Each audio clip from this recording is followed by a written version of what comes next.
Hi, everybody, and welcome to a special bonus episode in our first season of Wild Wild Podcast. So, we've just finished talking about Italians in space. And the reason that I wanted to do this was because I was inspired by a book called Science Fiction Italian Style, written by Matt Blake. And I'm very pleased to say that I have Matt Blake down the line and who's agreed to come onto the podcast to tell us why he loves Italian and European cinema so much. Matt, welcome to the podcast. Thank you very much. So let's start with I believe you started off writing in fanzines back in the 90s. And was that European film then? Has it always been European film for you? It's always been European film. I don't know why. I guess back in the day, it's kind of. I think there was a whole kind of host of people with a similar inclination who back in the kind of dogger days of the video stores and so on discovered these Italian and Spanish films and just kind of grew obsessed with them in the way that slightly nerdy idiosyncratic people do. It was all kind of post-apocalypse movies and horror movies that everyone got into, and there was a group of people, and we all kind of met up quite a bit and saw each other, and it was just good fun. But yeah, it's always been Italian and Spanish. I mean, they're just, although ironically they are very often ripping off other things, at the same time they're just not really like anything else. Once you've seen these, it's like a whole new world of stuff you've never seen before. Yeah, it depends which ones you're watching. Well, that's true. It depends on the genre. It depends on the types of films. I mean, if you're talking the science fiction films, some of them are pretty carbon copy-ish, but slightly demented at the same time. Yes. if you're talking things like genres or genres like that, the films have a very unique atmosphere and ambience, which I don't think you get anywhere else apart from, in some modern day kind of equivalents of them, which are, very classically, well done in a way, but they're also slightly soporific and they're slightly trance-like, and some people have a real struggle with them. But if you get into them, there's nothing quite like them. Yeah. So your first book, I believe, was the Euro Spy Guide, which I think that's possibly still the book you're the best known for, isn't it?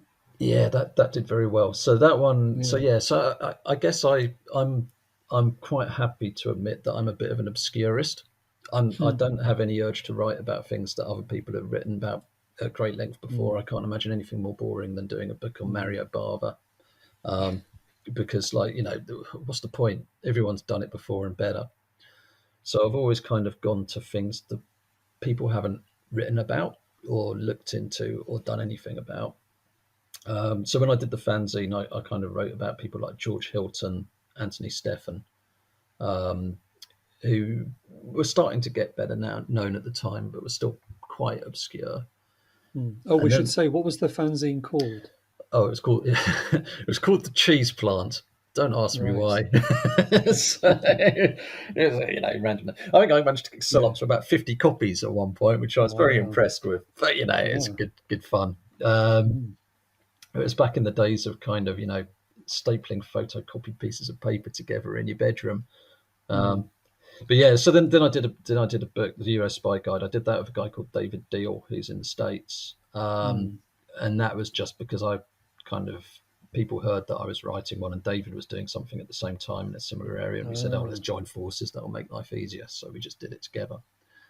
And the spy films, because I got into the spy films, and again, in those days there weren't torrents, not that we torrent, and you had to get hold of these films from places, and I just ended up with quite a big collection of them, and buying them from Greece and Holland and so on, and then I knew other collectors, and we'd all swap them over and so on. Yeah, the spy films, they were kind of fascinating. They're not very good, I'd say. I possibly shouldn't say that.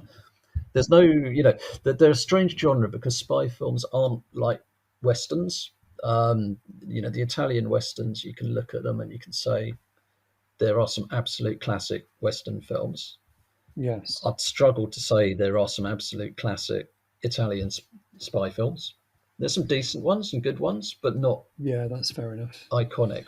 Um, No, I mean, they just didn't really. I guess partly they didn't travel all that well, and so they're not as like the westerns obviously did very well in the English in their English language versions, but these tended they didn't always travel that far. Some of them did again, but yeah, I don't know. They did pretty well. I mean, a lot of them did very well in kind of strange places. Not so much here, and not so mm, much, but in definitely in the Middle East and Africa, they were right, massive. okay, So yeah, yeah, there's people like I remember reading Giorgio Arneson told a story about how he disembarked in somewhere like Libya from a plane and got absolutely mobbed by people who all knew him as James Bond. So they they did get quite well seen. They were big money spinners, but they didn't have that.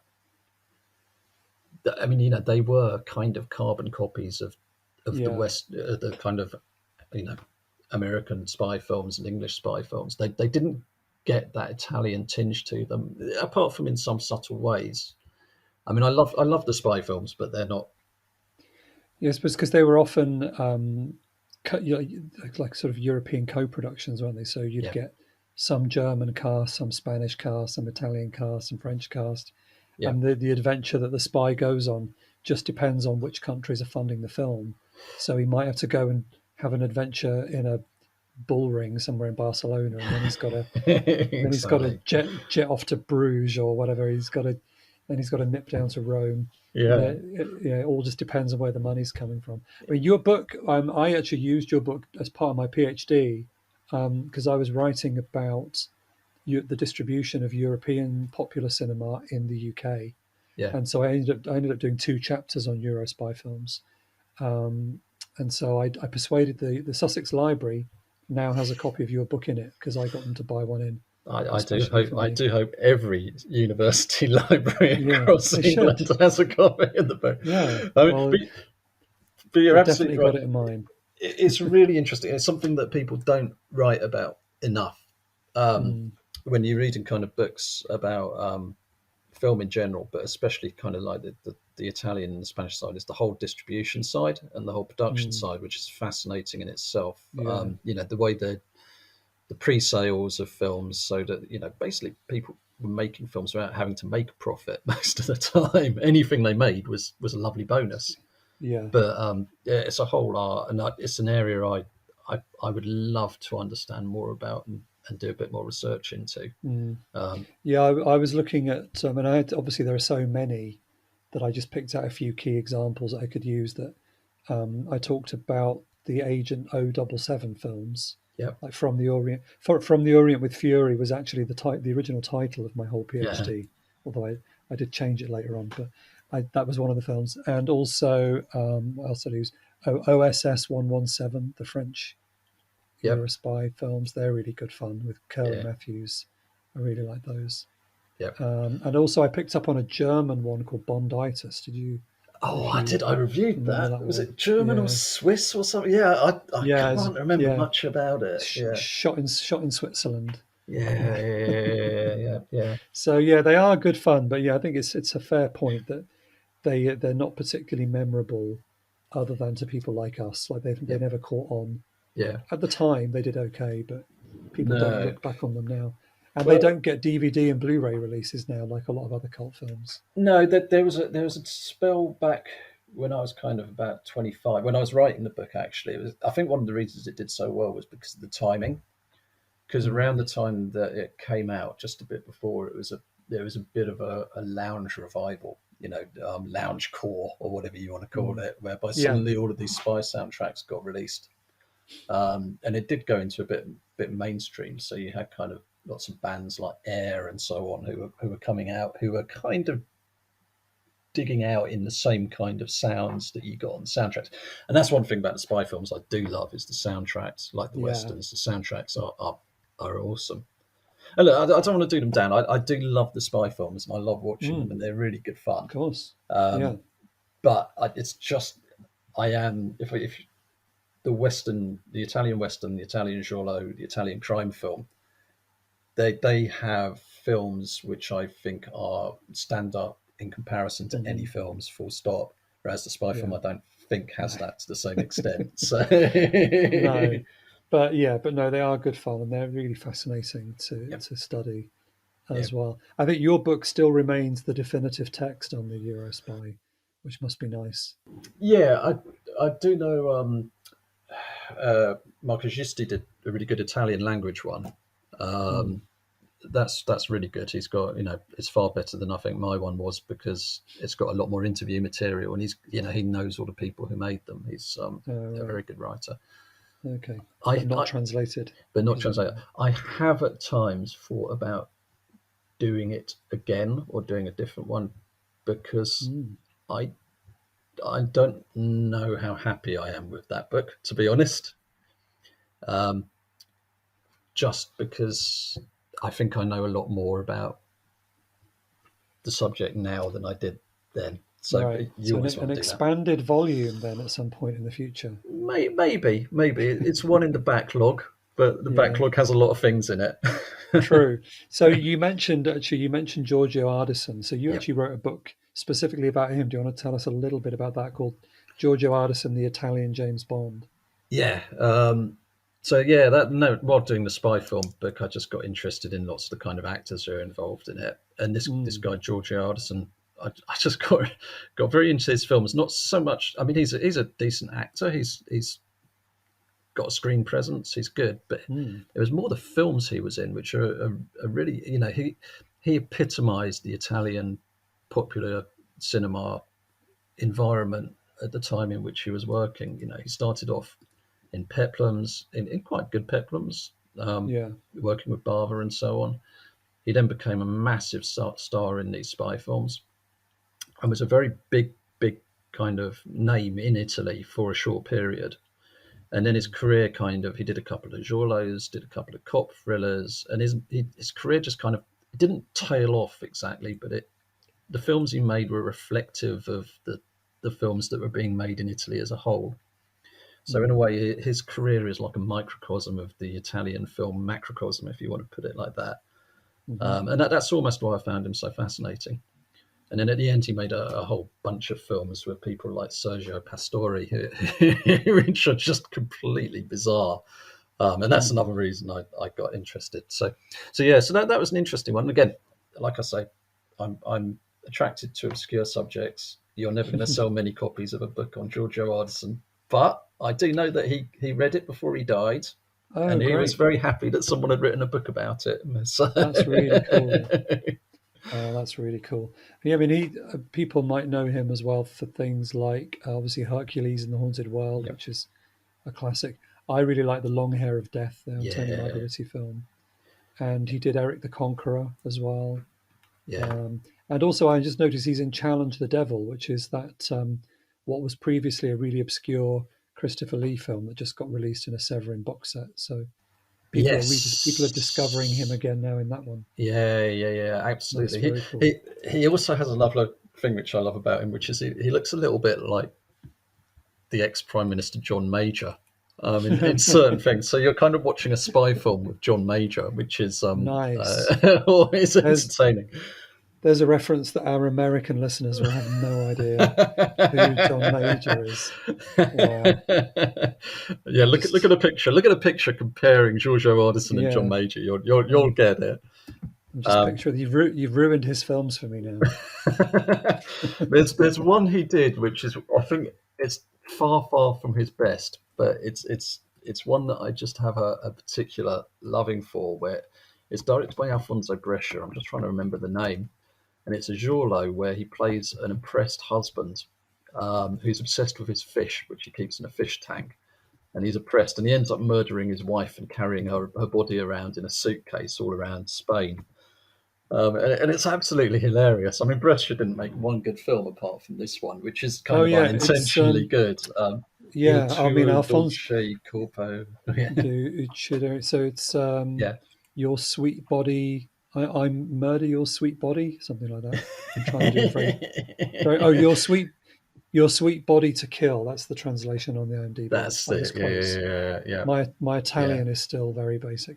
Yeah, I mean Alfonso Yeah. Brescia. We'll talk about him when we get to the sci-fi movies. But What do we have to? yeah, I know well you like him, but we've done 2 episodes on his films. So I mean, someone's got to, I yeah, guess. it's pretty bad. So No, but you no. mentioned that he did kind of crime films as well, and I was interested. You did a book. You did a book a few years ago called "In the Name of the Law: Italian Crime Films." But when I saw that, I assumed it was going to be Poliziotteschi. But then you've actually Yeah. kind of deliberately cut it off Well, before the Poliziotteschi got into full swing, which is interesting. there's a bit of a story in that one. So So I should just say you went from 1945 to 69, yeah. which is So it was planned as the first in a series of books on Poliziotteschi. okay. So, and then I was working on it. But at that point, Roberto Curti brought out his quite excellent book on the genre in Yeah, the English. Italian crime Yeah, filmography. which is so good. Again, it's like I said about Bava, it's not worth my doing anything else on it because it's been said. So what more is there? Maybe at some point in the future revisit it and do something else with it. But But that's interesting that you started in 1945. So would that have been like films like Ossessione yeah, and stuff like that, like the yeah. really I mean, early?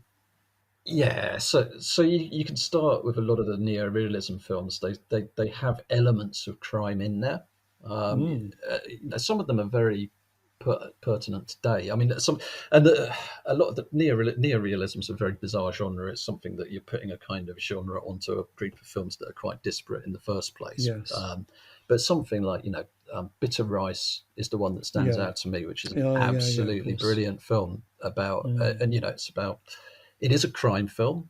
It's got a kind of murder. It's got it's got gangsters set in the rice picking immigration kind of setting of the Po Valley. mm, It's a very, actually, someone could remake it today and it would be quite an interesting film. But that is a crime film, so it's worth looking right. at. It's not a Mm, Poliziotteschi, but it's a crime film, and they do blend into one another, and there is a logical kind of timeline to them.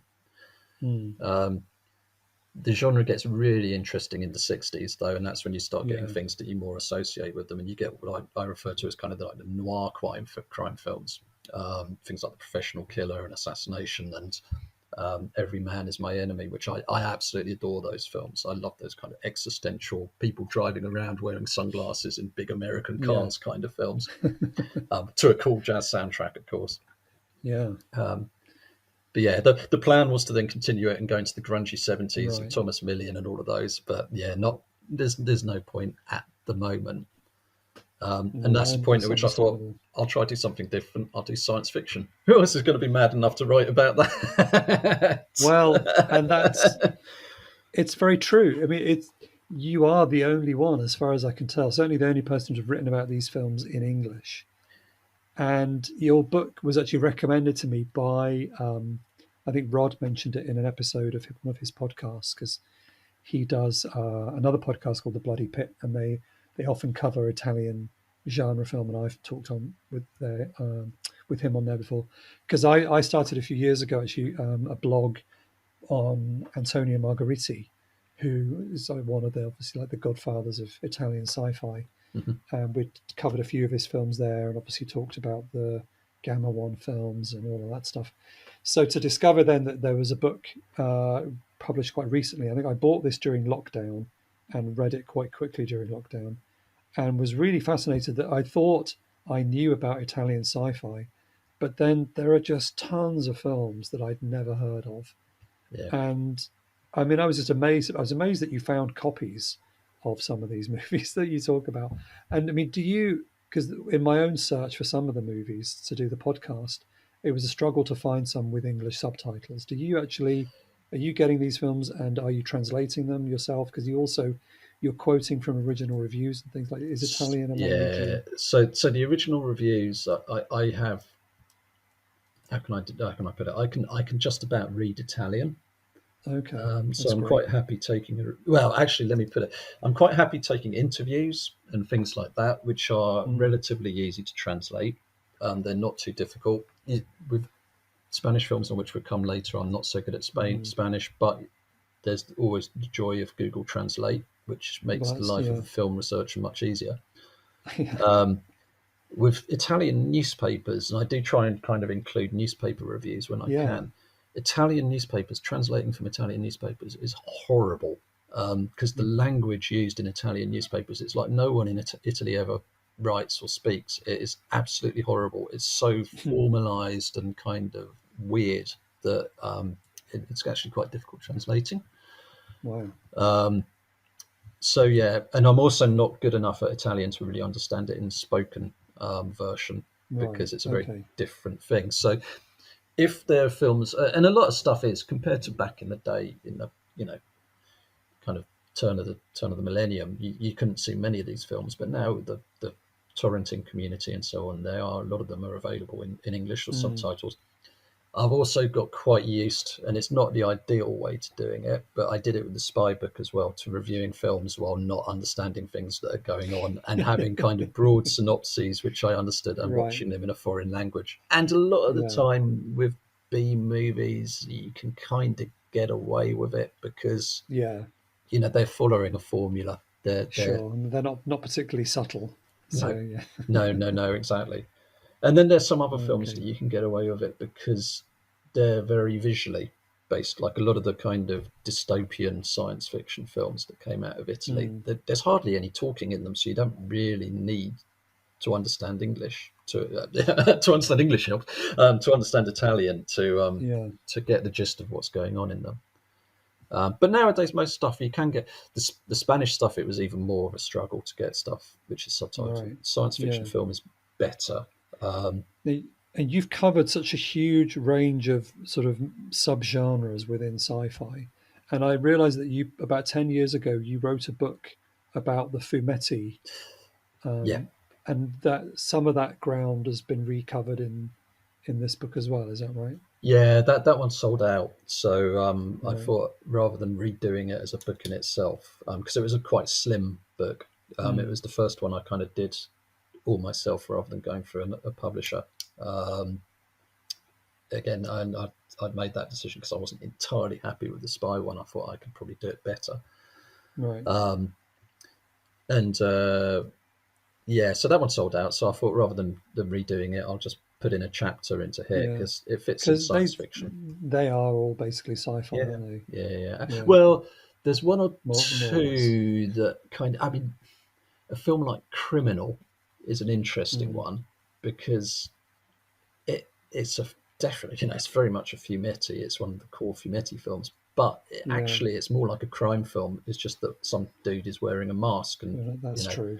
Yeah. so I don't I didn't I think cover that. There's one or two which don't entirely fit Okay. in there, but most of them do. Yeah. No, I'm looking forward. So what I did with the podcast, we just focused on specifically, we just picked out 10 films that were about Italians going into space. Yeah, Um, and I think, but I'm definitely going to come back to the book for later seasons. I want to do a Fumetti season, yeah. um, and we're going to do a post-apocalypse season. Oh Um, yes. but you've just got so many, even the really interesting ones. There's quite a few where you've got alien invasions. I mean, who knew that there were Italian alien invasion films? I mean, there's not a huge amount, let's be honest, but there are Just some. amazing. Yeah. Um, all kinds of just stuff that we're very unfamiliar with. And obviously, well, I mean, we may as well, let's get back to him now. So we mentioned before that we had done two Alfonso Brescia films. I mean, you, for your book, watched all five of his space movies, whereas Yeah. I only watched two. Although I found out later on that perhaps I could have picked a better one from the original four that I picked. But yeah, writing this book, there must have been times when you were regretting some of your Yeah, choices. yeah, absolutely. No. It's very true. When you do find yourself watching, an Alfonso Brescia film in Italian Mm, without subtitles, you do think, "What am I doing with my life?" But then again, you could be watching Yeah, Celebrity Bake Off. So- that's true. Which my family are as we record. Indeed, so am mine. Um, yeah, like because so we did Cosmos War of the Planets, Yeah. and then we did Beast in Space, which is, I think everybody says how terrible Beast in Space is, but after having watched Cosmos War of the Planets, Beast in Space is like another level entirely. And I appreciated it a lot more than if I'd just gone to that one first, I think. It does Yeah, help that Beast in Space is at least available in a decent DVD. So true. no, there's a big Yeah. difference there. You're looking at something which looks immaculate, even though it's utter Mm, trash. And I don't know, maybe if Cosmos War of the Planets or one of the other masterpieces had a similar restoration project, it would come out looking maybe. just as pristine. It's, Let's give him the advantage yeah.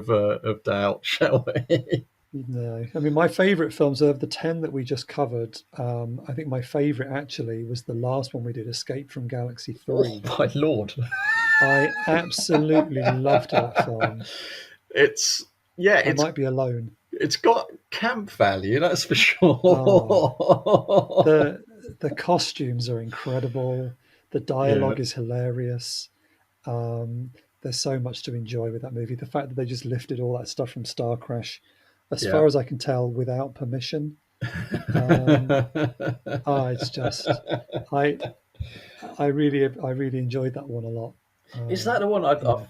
I've kind of forgotten? It's a long time since I reviewed it. Is that the one where it kind of suddenly veers into a kind of sex comedy towards the end? Yes. Yeah, Well, yeah, because brilliant. they land on Earth and find themselves in the middle of a peplum film. Everyone's walking around in little miniskirts, and they're in some kind of free love society where everyone just lies around having sex with each other. That's the one. Yeah. And a couple of heroes have never just they don't know what sex is, and they have to be taught. And it's really funny.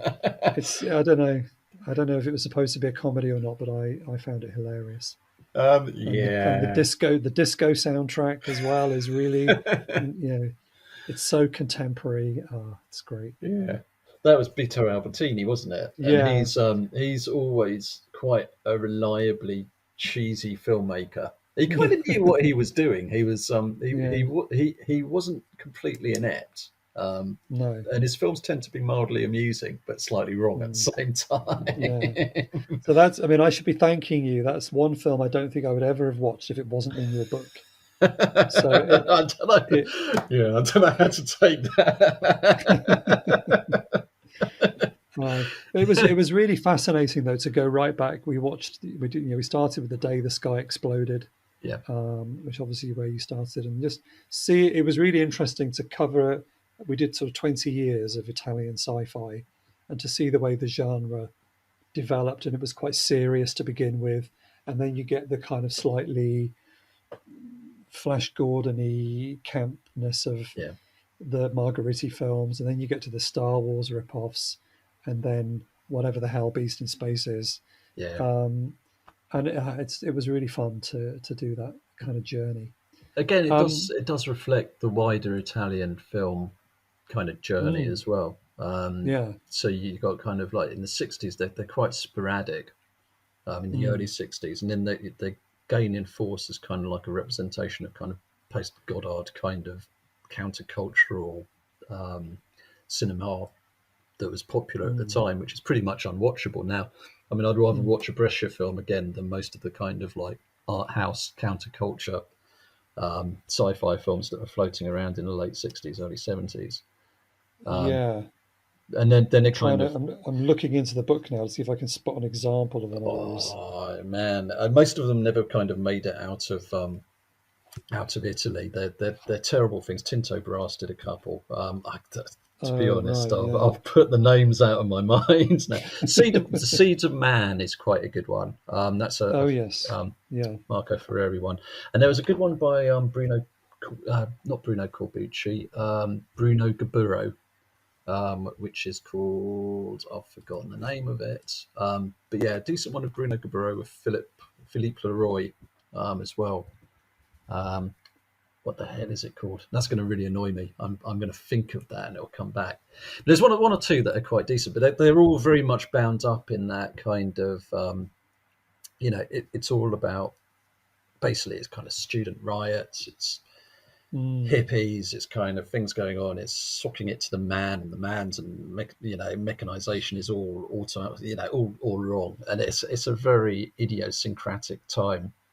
Such a lot of crap was talked and kind of made, and then kind of like the genre kind of went into the 70s and it became all big and glitzy and kind of Star Wars-ish in a very not very big and glitzy fashion. Yeah, I mean the humanoid is amazing. Brilliant! I count myself as being very rare in that I actually prefer Star Crush to Star Wars. So, give me Star Crash any day. Yeah. So, the film you're talking about, Bruno Caburo, is Ecce Homo. That's the one. Yeah, that's a decent film. That's good. Again, I don't think it's English language, but again, there's not much language in it. Full stop. And it's pretty much all filmed on one beach. So it was made for literally about £1,000. It's got a very good cast though. And that's an interesting one.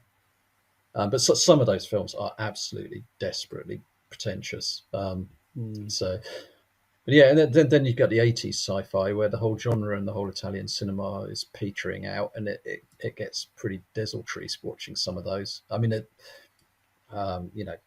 you're watching filmmakers like Romolo Guerrieri, who's a very competent filmmaker who made some excellent giallos and crime films, and he's driven to the depths of making, is it The Final Executioner, which is one of the worst of the post-apocalypse kind of movies. It is a bit sad in a way, but yeah. So yeah, it is interesting. Sci-fi reflects cinema reflects culture. They all tie together. Yeah, no, it's really fascinating, and there are just obviously so many. I mean, because originally when I was reading your sci-fi book, I was thinking I could do a podcast just on all the movies in this, and it would take me years to try and just to cover these. But then I started to think, well, actually, if I do that, there's loads of other Italian films as well that I like, and it's just never ending.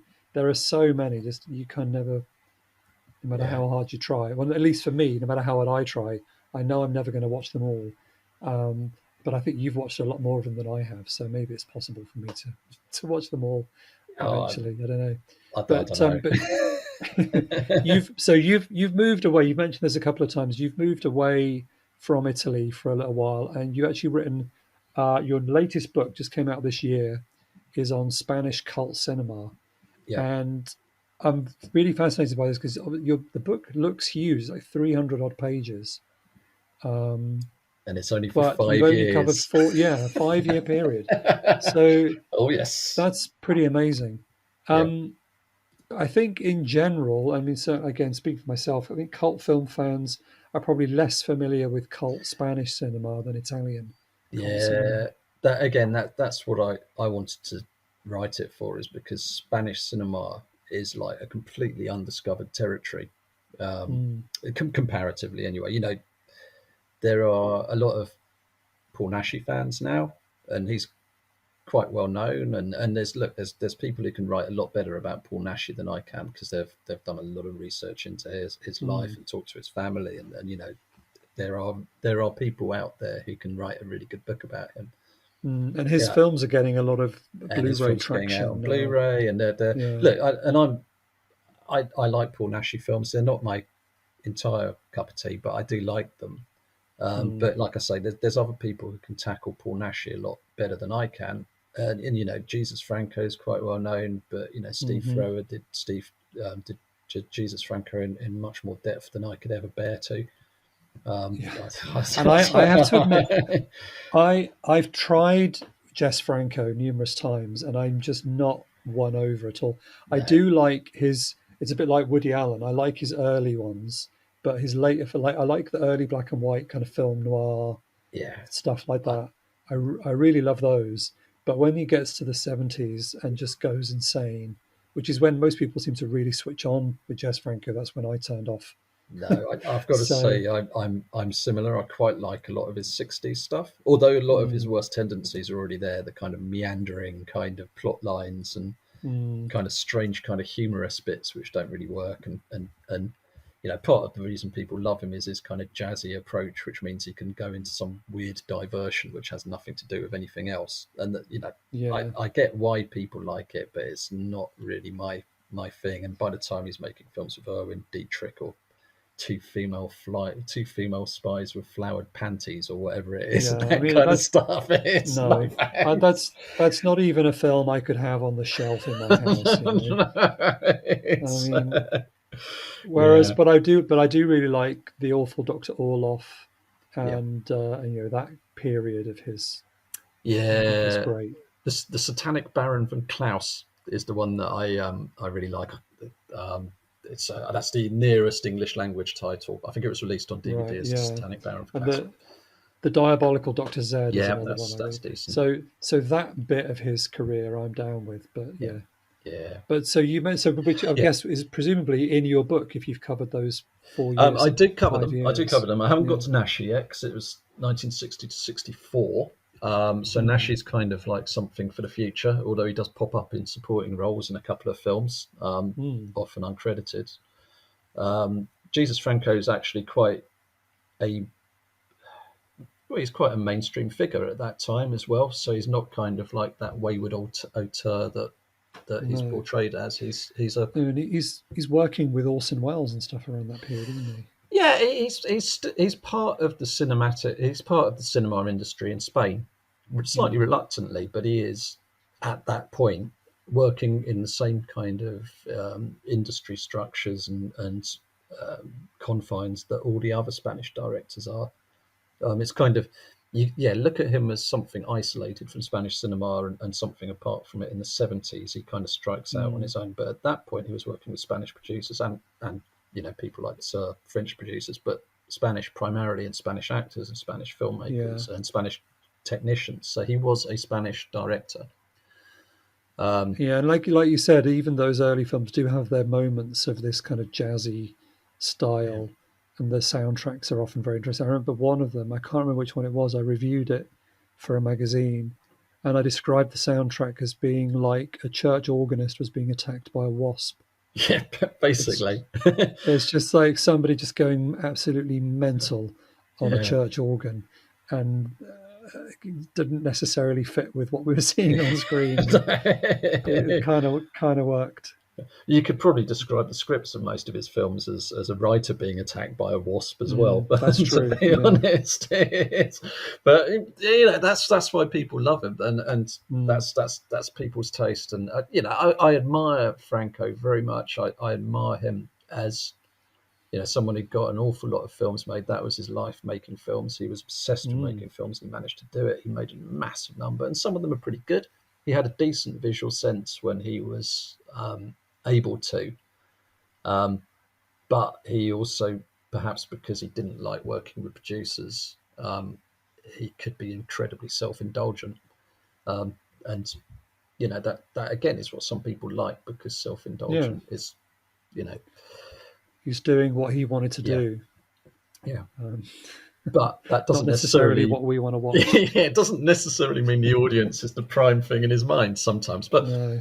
But yeah, I mean, look, he and at that time in '64, he was a very interesting filmmaker, very good. Mm, But those two, they are quite well known. But beyond that, Spanish cinema is totally obscure. Not many people, a few people in the Western circles know a little bit about, Joaquin Marchant or Joaquin Romero Marchant, who started making the kind of westerns before Leone. But you've got a whole mm, bunch of people, and in a way, this is something that interests me a bit about Italian film. Is there's a whole bunch of people who kind of fall through the cracks because they're not necessarily kind of known in genre circles, and they're not necessarily known in the more reputable art house circles.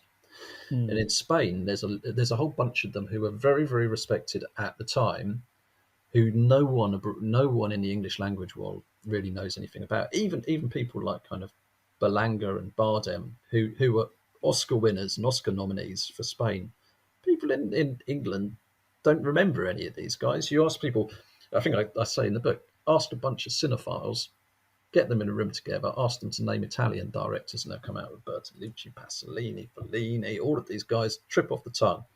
Ask them to name French directors, and they'll have Roma, Godard, all of these guys, Rene, and so on, Renoir.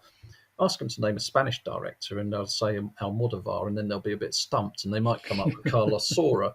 But, Spain was the second biggest cinema industry after Italy at the time. It was really fascinating and really, really interesting films being made. And in the first book, I go all into a genre called Cine Negro, which is basically crime films made in Italy in the early 60s. Cine Negro basically means film noir, but they're equatable to kind of the crimies crossed with a film noir. And this is a genre that no one's really written about or looked into in Spain. Some of the films are really quite curious and interesting. It's a whole, like I say, it's a whole unexplored territory, and that's kind of what I quite like doing. Yeah. And how easy was it or difficult was it to get copies of some of the films you wanted to write about? Not as easy. Was it a struggle? Yeah, it was a struggle, and a lot of this stuff, especially from the early 60s, is not available. So you are having to watch it in Spanish, which is a challenge. Some of it is, but most of it not. It gets a bit easier as the 60s progress. So the next book along, because you're starting to get so many Westerns, spy films, lots of spy films coming up, all of this kind of stuff. And they have been released in English, partially because in Spain as well, the opening up of the market in the early 60s meant that Spanish film basically had to start looking outwards. So films in the early 60s tended to be aimed at a Spanish audience, and they never got a release abroad. So they didn't have English language versions or anything like that. So, with the Westerns and other genres, Spain opened up in the 60s, tourism came in, you got your first films with bikinis in them, massive moment in Spanish cinema, the first bikini, Elk Somna. Really? And then would be her, wouldn't it? Yeah, of course. And then they started making films that people would want to see abroad, and that's when you started having English language prints, and so it is easier to get those, and you started having very classy films made. So what's your plan then for this first volume? Is 1960 to 64? Yep. Have you got a map already laid out of future books? So I'm working on 65 to 69. So it's basically 5-year intervals. Okay. So that's the next one, which I'm working on at the moment. I'm going to see whether I wanted to go straight into the early 70s one or take a break and do something else for a while. But I do love, I am, the more I watch them, the more I love the Spanish stuff. So I am, and the early 70s is really interesting. So I might well, but I wouldn't mind doing something back in Italy for a while. Yeah. And then at the same time, I'm starting to tentatively do something on a completely different period of time and country, which is a similar approach, but for British films in the 2000s. Which again, I think is a similarly unexplored territory in many ways, because there's so much stuff released and most of it's just drifted away. No one knows about it anymore. And it's 20 years ago now, so it's 20 years ago. Old. It's old. This is the age. Yeah, when I first watched what Bird with the Crystal Plumage, I must have first watched that in about 88, something like that. So it was 16 years old. Wow. No, sorry, it was 20 years old, roughly 20 years old. So not too far off, which is quite depressing. But happens to us all. Yeah. But so that's the other one I'm kind of tentatively starting as well. So there's a few things on. But I suspect I'll be doing these Spanish books until I die, and I'll still only be up to about 2000, 1990 or something like that. The trouble is they'll keep making films. The trouble is with Spanish films, they're making catch up. So bloody many of them at the moment. While poor old Italy's still in the doldrums in cinema, Spain is absolutely cracking it. And Netflix. This is the amazing thing is on Netflix, people are watching, Money Heist is one of the biggest sellers on Netflix, a Spanish TV series. What the hell? Netflix are making 50 Spanish films at the moment, all for broadcast on Netflix. I mean, it's amazing. It is like the 60s. It's great, isn't it? I mean, funnily enough, I've been having this conversation with my students this week because everyone's talking about Squid Game. And how Netflix has really sort of opened up world cinema and world television and made it mainstream in a way that it just never has been before. The best we could hope for was Channel 4 putting on some kind of Scandi drama that a few people might watch. But now we've got things like Korean shows or Spanish shows being in the top 10 most watched in the country. It's really quite an amazing time.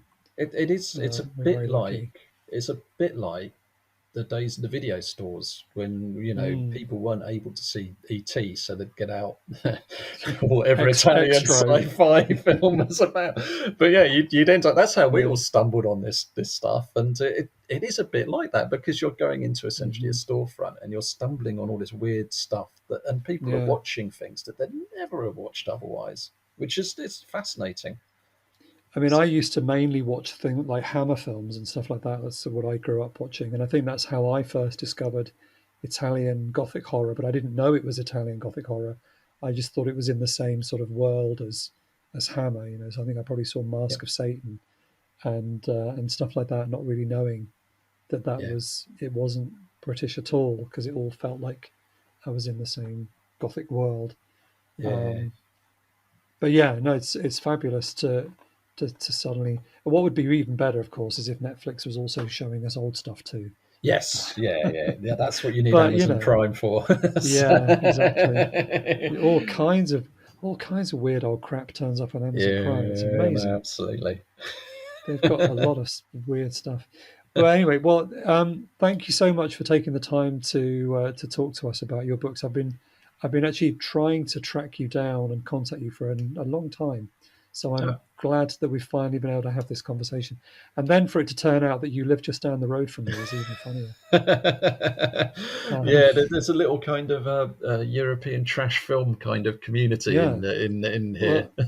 And so if people want to buy your books, where is the best place to Amazon. Go and find them? So just go onto Amazon. It's all available there. I mean, I said if people want to buy your books. What I meant was when people want to buy your books. Absolutely. Where do they go? Of course. So and thanks everybody for listening, and we will be back shortly with a mini season of Italian Decameron based movies. That's the plan. We're doing the what do they call it? Decameroticans. Yeah. So I've heard. I've seen them called I can't even say it. Decameroticans, Decamerici.